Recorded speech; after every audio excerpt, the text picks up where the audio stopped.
Today we're talking about Aru Shah and the End of Time is written by Roshani Chakshi. She's 27. She's the author of Star Touched Queen, and she grew up in Georgia. And I definitely recommend watching an interview with her and Rick Royden. Yeah, and look at her blog. There might be some clues as to the story. I'll get into that when I talk more about the ending of the story, but I just wanted to introduce Roshani, who goes by Rosh. So I wanted to read a praise on the back of the book. Welcome to the weird, wonderful, and utterly fierce world of Indian mythology. You have beasts, monsters, demons, magic weapons, and the new to saving the universe heroine, Aru Shah. In the best traditions of heroic adventure, we'll have to deal with them all. And with the mentor and guise of a pigeon called Boo, seriously, Roshani Chakshi has done a brilliant job of capturing the essence of what makes Indian mythology unique, and you're in for an awesome ride. So that little blurb should get you a little bit interested in wanting to read the book.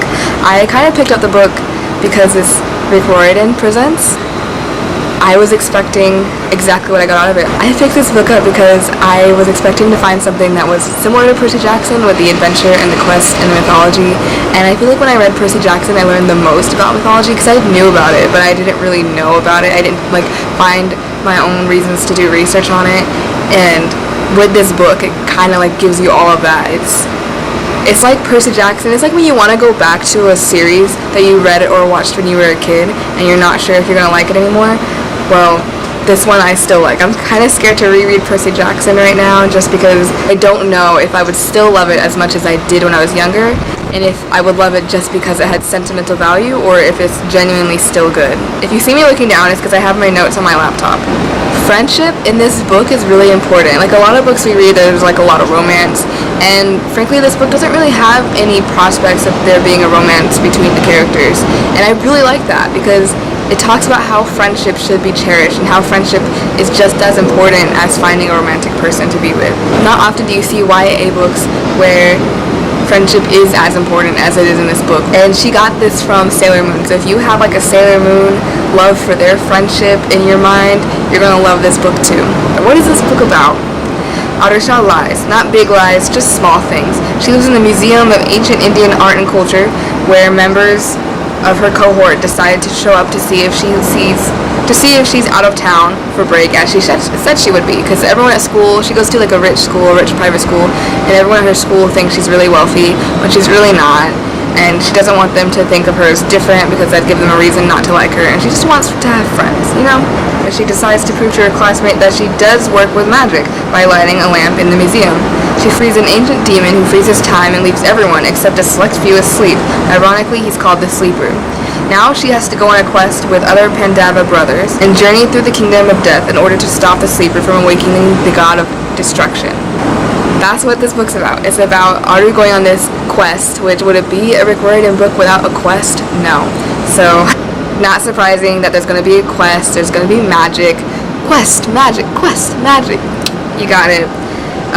The other cute thing that I kind of forgot about how YA books do this, I forgot that YA books include really cute tables of contents. You don't really get that in adult or older level fantasies. It's just middle grade books that do that. So in the table of contents, much like if you watch Naya Reads and Smiles, I didn't know about this book until I watched her video that included this book, and I'll link that down below. Yeah, she's right. It makes you feel like a kid when you read a book with really cute table of contents.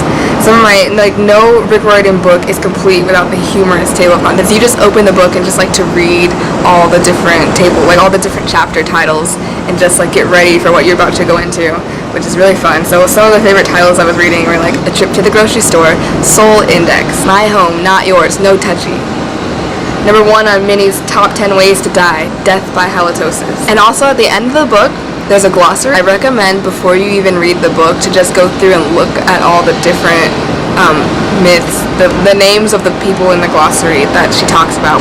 So I didn't really know a lot about Indian mythology, and I just spent a semester taking Indian literature here at university, and I thought that I would be relatively prepared. And perhaps memories are the greatest illusion of all. Sometimes you don't even know how special you might be. Sometimes it takes moments of horror or happiness to unleash that knowledge. Those are some of my favorite quotes. That's pretty much the end of my spoiler-free section. pause the video and come back later when you've read the book.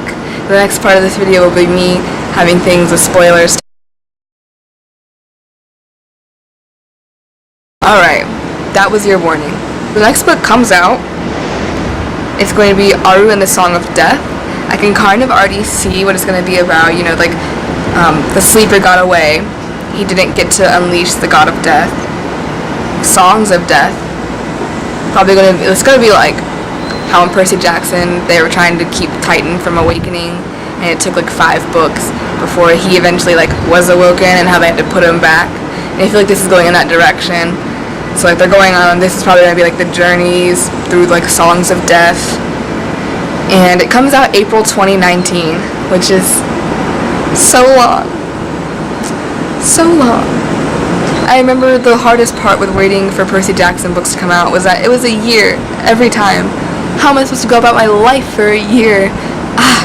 I love that Aru did this whole quest in Spider-Man pajamas. Like, she like left her museum in Spider-Man pajamas, like opens the front door in Spider-Man pajamas, and at that point it's too late for her to go and change, and I love that. I thought that was really funny.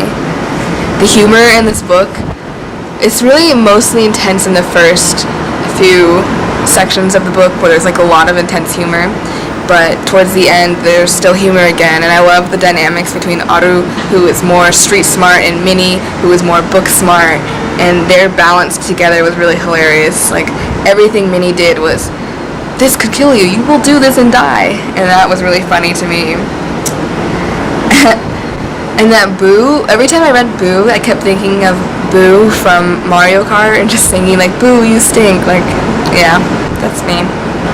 The Georgia Pacific Tower the Georgia Pacific Tower is real, which is mentioned on page 297, in case you want to go back. And Boo has this one part where he's talking about back in his day, if you found, like at the very end after Aru confesses about the new guy, which you have to read her blog, Roshani's blog post in order to get this, but when Aru is telling everyone about her failed attempt to tell this guy that she likes him, she tells Boo, and Boo's like, back in my day I could just sweep in and scoop someone up and they'd be yours, and Minnie's like, yeah, no, that's kidnapping now. Like, you don't just swoop in and pick up someone and say, hey, I like you, you're mine. Like, that's just not how it works anymore. But Boo's like, that was romantic. It was romantic to say, like, I would do this for you. And I get that, it probably was, but also that's kind of creepy. Like, please don't just take me away. Like, I'm living a life here. Just saying. Maybe.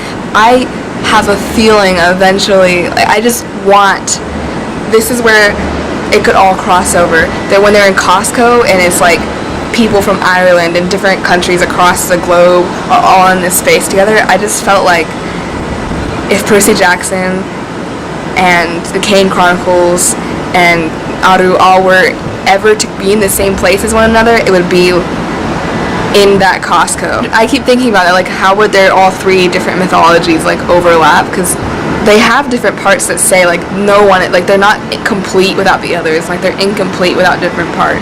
The thing I was going to say about the blog, she has her proposal on her blog, like a picture of her getting proposed, and one of the quotes is like where she's talking about how she first met the guy she's with.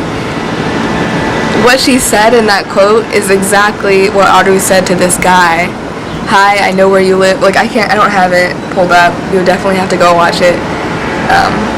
And that last thing I want to do is talk about the books I'm reading now and next. So I just finished Aru literally this morning at 1 a.m. I stayed up until 1 a.m. to read, which is impossible for me to do during this school week. I don't stay up that late. What I'm reading now, I'm going to go into Six of Crows just because I've heard a lot about it for the past year, and I've definitely heard recommendations and reviews for it that have got me like wanting to read it. I don't know much of what it's about, which is kind of how I like to go into books, but I'm ready to read it. I only have like a week or 2 left because I check all my books out from the public library, and then I'm gonna have to choose between Binti, the second novel, Home, and All the Crooked Saints, or yes, I'm reading Scythe next. Maybe. After I finish Six of Crows, then I'll do Scythe, then I'll do Binti.